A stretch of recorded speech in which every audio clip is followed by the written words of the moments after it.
Intro. What if the thing slowly ruining your life is something you do every single day? These habits are small, repeated, and disguised as normal.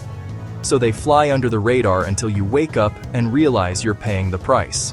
I want to walk with you through 7 of them, not to shame, but to illuminate. Most of us never notice because each choice feels harmless on its own. A scroll, a late night, a like. Yet they stack like quiet bricks, building a wall between you and the life you intended. I've watched people survive storms, only to be undone by steady drizzle. Chapter 1. You scroll to stay informed, then realize hours are gone, and you're more anxious than before. Endless headlines lean into fear. Each alert tugs at the lizard part of our brain, until threat feels like default. The mind is an efficient learner. Show it danger repeatedly, and it looks for danger everywhere. Negative news trains your brain to expect threat, increases anxiety, kills productive time.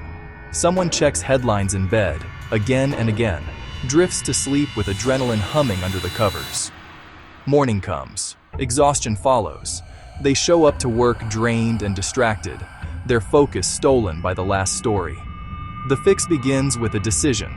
Limit news to one 10-minute slot daily and resist the siren call of endless updates. Replace night scrolling with a 10-minute gratitude practice or a short reading routine so your last impressions before sleep are calm and human. Chapter 2. Late nights feel productive, until your mornings do not. There's an intoxicating quiet after midnight, a belief that if the world sleeps, we can finally get meaningful work done. I've watched the bright-eyed become brittle, their decisions dulled by chronic sleep loss. Chronic late sleep wrecks mood memory decision-making. It slowly reduces resilience and health. Think of the person who labels a 1 a.m. work session focus time, only to make sloppy choices the next day and wonder why nothing sticks. The brain consolidates memory, repairs cells, resets hormones when we respect sleep. Set a hard wind-down routine 60 minutes before bed. No screens, dim lights, a consistent bedtime you protect like an appointment. Treat sleep as sacred labor. It pays compound interest in clarity, mood, and long-term health. Chapter 3. Seeking validation drains confidence. Here's how to reclaim it. If your worth depends on likes, you hire strangers as your emotional CEO. Social approval is a quick, cheap high, and it rewires priorities without asking permission. External applause is fickle. Basing choices on it makes you a mirror reflecting crowd moods, instead of a person with an inner compass. Dependence on external approval creates anxiety, inconsistent values, poor decisions over time. I've seen people tailor opinions for applause, abandoning what they believe for what will trend.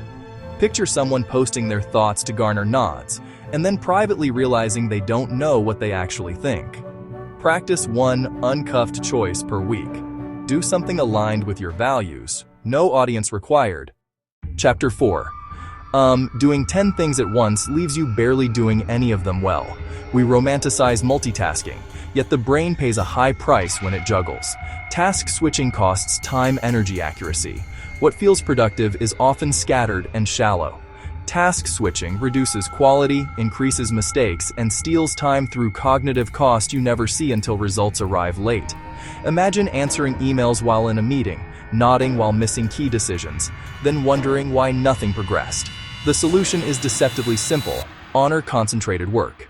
Use time blocks, single task for 25 to 50 minutes, then take a short break and turn off notifications during deep blocks. Chapter 5. Comfort feels safe, but it's often the slow lane to stagnation.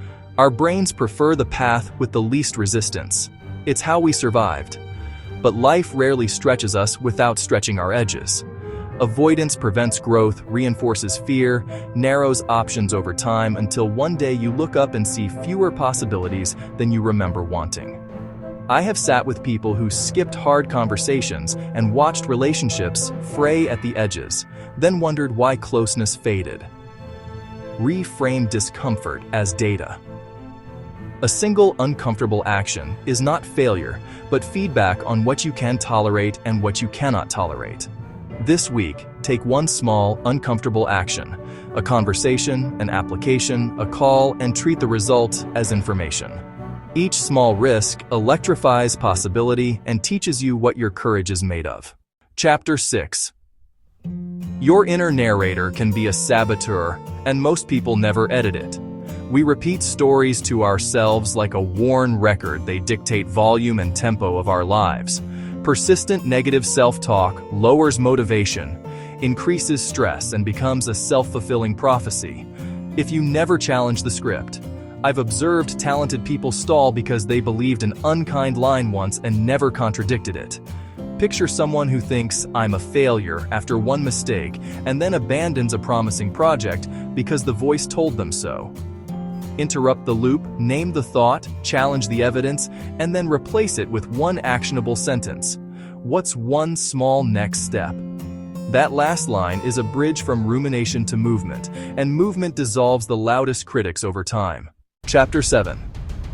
Drifting looks like freedom until you run out of time and options. Early on, wandering can feel like exploration, but unchecked, it becomes a slow erosion of momentum. When you have no direction, decisions that require energy become weighty, and you squander effort in many small, unfocused moves. No direction wastes energy, creates anxiety, and makes decisions harder long-term because there's nothing to measure against. Consider someone who keeps switching jobs, chasing a vague idea of something better, and never builds the depth necessary for mastery. Set a 90-day directional plan, one clear priority, 2 measurable actions per week, and a weekly check-in to adapt. This short runway creates momentum, and momentum solves more problems than willpower ever will. Outro. You don't have to overhaul your life overnight. Pick one habit from this list. Commit to one small change today and watch the compound effect take over. Small choices, repeated, become the life you either wake up to or away from. I want you to leave with one clear action. Choose the habit that hurts you most.